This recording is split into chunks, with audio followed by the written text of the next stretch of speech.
நம்ம வாழ்க்கையில சந்தோஷமா இருக்கணும்னா நமக்கு பிடிச்ச விஷயங்களை, நமக்கு சந்தோஷம் தர்றதை எல்லாம் செஞ்சாலே போதும்.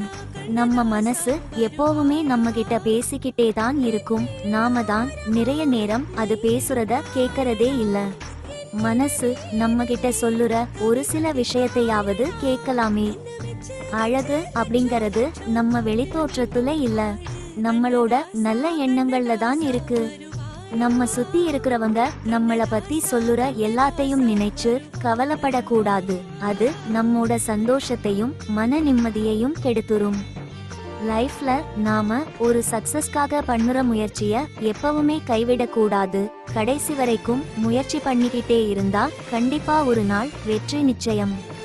நம்ம வாழ்க்கையில எந்த ஒரு பாயிண்ட்லயும் நம்மால முடியாதுன்னு சோர்ந்து போயிடக்கூடாது.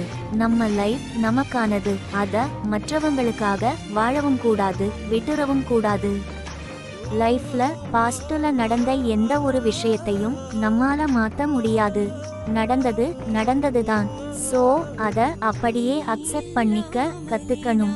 ஒருத்தர் அவங்க தேவைக்காக மட்டும் நம்மளை யூஸ் பண்ணறப்பவும், நம்மள ஒரு ஹியூமனா மதிக்காதப்பவும் அவங்கள நம்ம லைஃப் விட்டு தூக்கி போட்டுட்டு போக தயங்க கூடாது.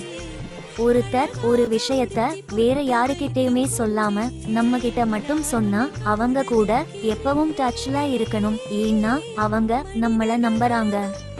நம்மோட கோபத்தையும் கண்ணீரையும் கட்டுப்படுத்த கூடாது. அது ஃபியூச்சர்ல நம்ம மன நிம்மதியை கெடுத்துரும்.